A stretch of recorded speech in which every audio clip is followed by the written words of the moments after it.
Hey, this is Ken from You Make Terrain, and we help teach people how to make better terrain and really epic terrain for not only their tables at home, but maybe their local game store or the next tournament. Maybe you need a good display table. We help teach you step by step how to make better terrain and really make your tables epic the next times you play with your friends and have them over to have a good time rolling dice and playing with your miniatures.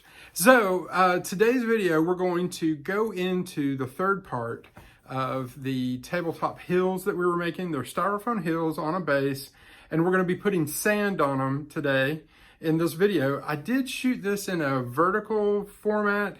I'm not really sure I like it. I'll probably stray away from it. After I shot it, I was like, it'll be okay, but I do like the horizontal filming a little bit better for what we're doing. Anyway, tell me what you think. If you don't mind, just leave a comment if you like the vertical or you want the horizontal when we're doing the instructional part of this. I want it to be comfortable for you, the people that are watching these videos. As you can see behind me, I don't know if I like the Slaneshi demon like eating my brain in the background, but we might switch out that artwork for the next one that we do. But anyway, I hope you like this video. We're doing this so that you get a better, better experience with the other part of the hobby. A lot of people teach you painting. We're going to teach you how to make terrain. And I hope you enjoy this. If you do find this content helpful and educational and really helping you do more with your hobby and building the culture of the hobby, please, like and subscribe to this channel. Click the bell for notifications that we've uploaded a new video. Consider following us on other social media or supporting the studio through Patreon. You have all those options available to you, and I really appreciate you just taking the time to watch these videos and learn a little bit more about how you can make better terrain. Talk to you soon. So in step one, just to kind of reiterate what we did is we cut that piece of 3mm plastic card out. We took 1-inch foam, insulated foam. It's polystyrene, and I shaped it. And we shaped it with a knife and cut it to the size that we needed. And then I used a sanding block to just kind of smooth it up at the end. It makes nice gentle hills. And as always with my terrain, I like to test it, with the size piece that it would be. This is a Stug for Flames of War. I also play, Team Victory. So I play a good bit of 15mm. That's why I'm building this 15mm terrain. And like I said, if you notice, most of these, this slope over here is kind of tight, but most of these have a gentle enough slope that your figures should be able to hang out on them as you're using these pieces of terrain. Once we get the sand on them, they won't want to slide off and stuff. And that's what we're going to do today. The next step, and really up in the aesthetic value of these hills, as well as helping us really kind of keep the durability up of the hills, because one of the things that you need to be concerned about as you're building is the durability of this piece. We want this piece to last a long time. We're going to spend time making it, and we want it to look good and last forever if we can help it. And by putting sand on top of this before we prime it and paint it, the better off it'll be total, as you start to, build terrain, just keeping that in mind, because you could, just paint it at this step. But what I found is that this will break apart, chip, the paint will chip, you'll get gouges in the foam. What I'm going to show you today will make it where this foam piece is bulletproof, pretty much. I mean, somebody can still break it or stab through it, but it's a lot less likely. If they're careful with your terrain, it'll last a very long time once you take this next step. So let's go over the tools I'll be using today. I am going to be using sand, a sand mixture that I've made. This has walnuts. This one came from Citadel originally, but I have since added stuff to it. I tend to mix terrain aggregate like this. I've actually put play sand in their sand, and you can kind of see there's a lot of play sand in this. The reason why I'm doing this primarily today with the play sand is I want this to be a pretty smooth surface. I don't want to be a lot of jagged aggregate on there. I will show you my other aggregate that I mixed together. I've used on a couple other projects And I typically, mix together like a gallon at a time and then put a small amount into these tubs as I'm using it. But this one here is, and you can order this from multiple, terrain companies. This one here has walnut. So that is broken up walnut shell, which is a great aggregate. This is, and I know this is going to sound a little goofy, but if you're looking for something a little bit more substantial and chunky, the gray there is sprue. Now you can clip sprue up and make something like this, but I use, this is the weird part, I use a meat grinder that you would make like ground meat from or sausage. It works perfect to like grind up pieces of sprue and make them look like just jagged bits of rock and or metal. If you're doing something urban and you're really trying to get that urban look, this is a great thing to do to kind of get that to happen for you. Also in this one, and it's hard to see, but once it gets down on something, you'll see it, is if you can see down in there, I actually have slate in this mixture too, little fine slate. Here, let me put some in my hand, maybe that'll be easier to see. Not really. Yeah, there you can kind of see it. So this is just a piece of slate, and I get finely ground slate or ballast, and I put it in a mix like this, and it helps fill in the small gaps. So this is a mix you could use. If I was doing 28 millimeter instead of 15, I might do some sections with this rougher, and then some sections with this finer aggregate. And I tend to do that a good bit in my other project that I've been working on this table, which I'm just going to grab a piece now, is I'm working on these rock formations, which is in another video, but you can see I use the heavier aggregate right around the rocks and then the lighter aggregate out away from the rocks. And it gives a nice texture. Once you go to prime this, this really makes a great looking texture for your terrain. So getting back to the products we need today is I'm going to use an aggregate, sand, play sand. You can also order, other terrain companies make all sorts of different aggregates. I am going to use a pair of tweezers today, but you can use any metal object. We're going to use this to pull away any bit of sand that we don't want on the hill for whatever reason. I'm going to use my flat brush here. As you can see, I'm going to just hold it down there. These are 1-inch squares. So this is almost 3/4 of an inch long, and it's about a 1/2 inch wide. This is a good brush for doing terrain, both painting and glue, which we'll be using today. This just happens to be the Citadel large draw brush. I never use this as a draw brush. I really use it for terrain. And this brush, just so you know, is about 8 years old or 9 years old. If you keep brushes and wash them and really clean them and wash them the right way with the right things, you'll keep a brush for a very, very long time. And as you can see, this one doesn't look that bad a shape to be the age that it is. I will also be using, and I'm not going to, I reuse this bottle, but I'm just using all-purpose construction glue or wood glue.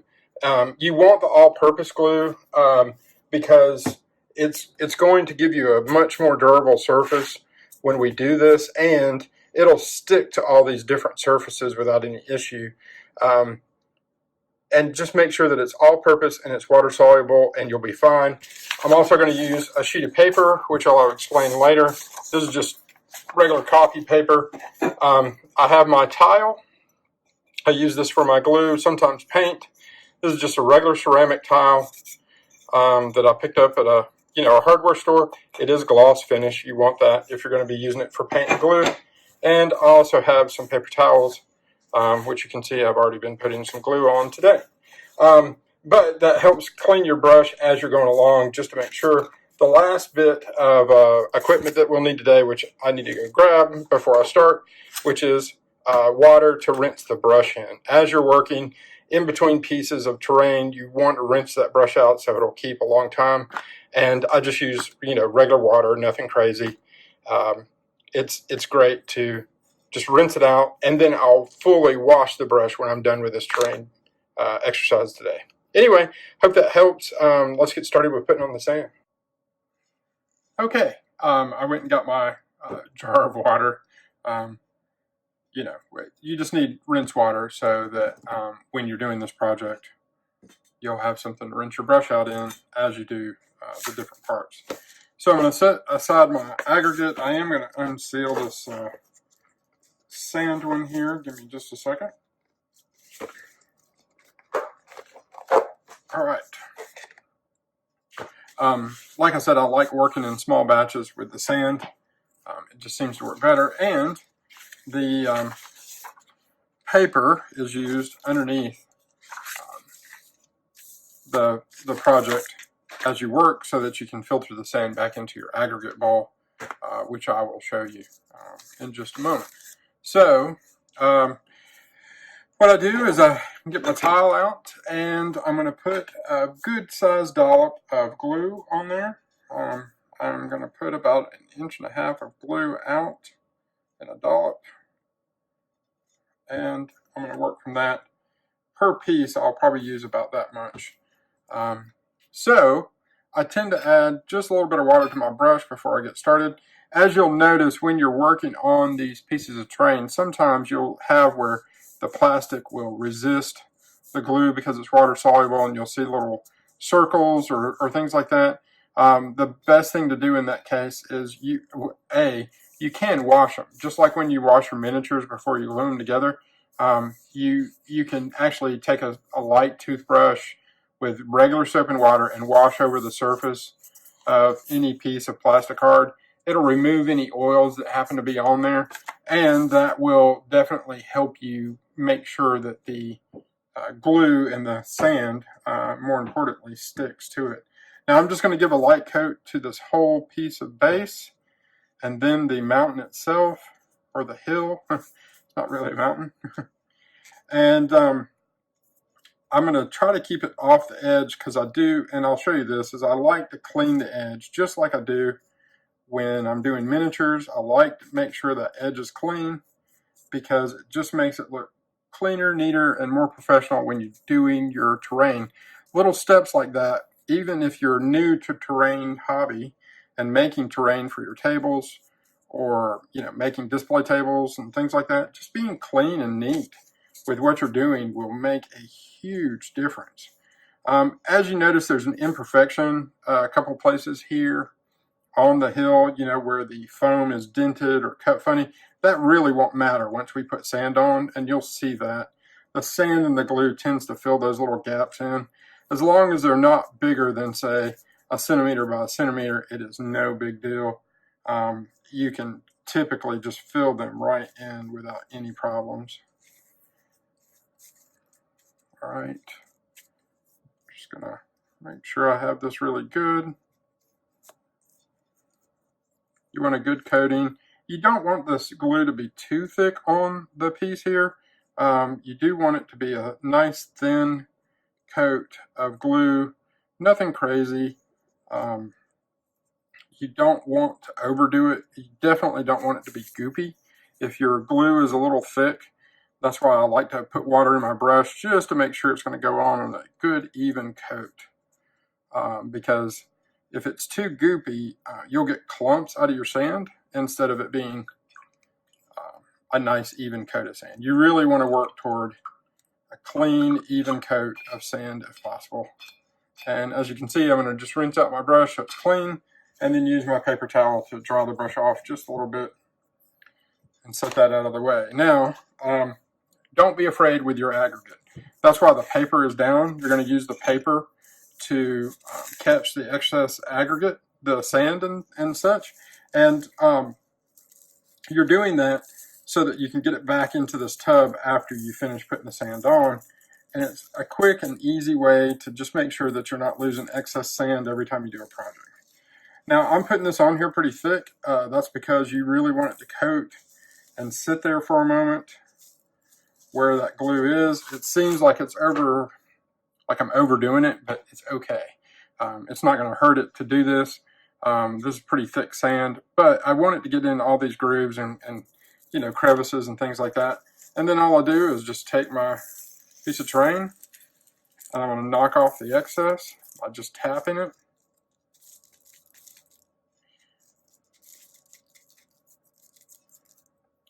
Now you notice here, I've got a little spot there that is not coated. I'm going to work back into, with sand on the piece of terrain. You have to be careful when you do this. If you work back in, like there's a hole or something you want to make sure is covered. The reason why I say you have to be careful is you really, really have to make sure that your brush is very clean after that. You do not, like after this session, I'm really going to wash my brush because I don't want a stray piece of sand to end up glued to my brush, and then my brush is less useful to me. So anyway, that helped me clean up a couple of spots that were thin. Let me go back into this one just for a second. Yeah, that looks better. And then, I'm going to use my finger right here on the edge. Like I said, if I can clean up that edge just a little bit so that it looks really neat and clean on the edges itself, that really helps the model. The terrain just pop off the table a little bit better. If you don't like using your finger, you can use a tool like this pair of tweezers just to kind of scrape that edge. Now the real reason I have the tweezers is because if there was a spot I didn't want sand, or like this, you can see there's this big piece of chewed up sprue that I had in there. I don't want a big piece like that. I don't mind this rock here, but that piece of sprue was too big. It'll mess up with my models. And you can see here there's a funny like kernel right there on the side. I would just get rid of that. That's what you're using the pair of tweezers for. Or, you can use your hobby knife. I tend to use anything that's got a nice flat edge to it so I can just clean up like I'm doing here and make sure that I get any piece of sand off that I don't want in a particular spot. That's all you're really using this for. And I'm still got a spot right in here that I am not that happy with as far as, because, here's the thing is coating it with this sand is going to make this durable for a very long time. And the more I coat it with this glue and sand in the first place, the better off this piece of terrain is going to be long term. So I'm working back into those two spots. I just don't want any exposed pieces of foam if I can help it, because the more the foam is coated with the sand and glue and then primer, the better piece of terrain is going to be for durability.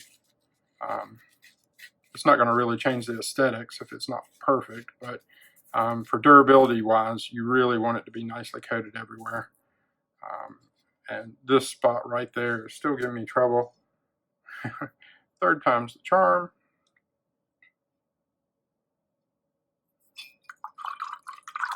So I just went back over that spot, and I'm going to drop a little bit more sand right on there. Okay.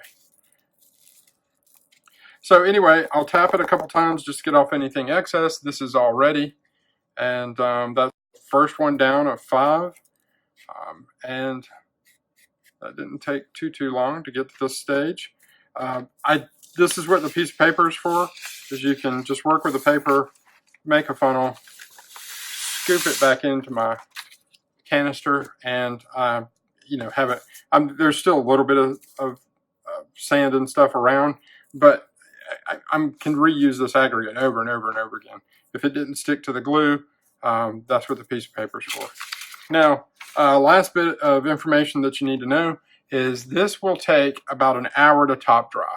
And if you have bright sunshine, like it's a warm above 60 degrees Celsius, or really say maybe 25 degrees Fahrenheit, or I have that backwards, 25 degrees Celsius, about 60 degrees Fahrenheit.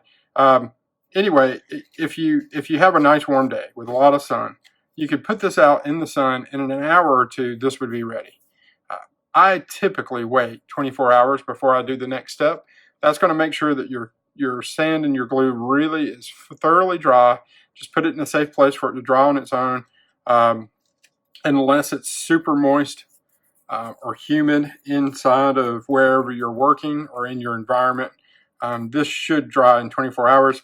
If it is really, really humid where you are, inside your garage or, wherever you might be doing this, you might wait 48 hours instead of 24. But that's really a call. You'll know when this is done because it'll be like rock hard. You'll be able to tap it and you'll be like, wow, that's completely different. All right, so there's one. I'm going to do the 4 others.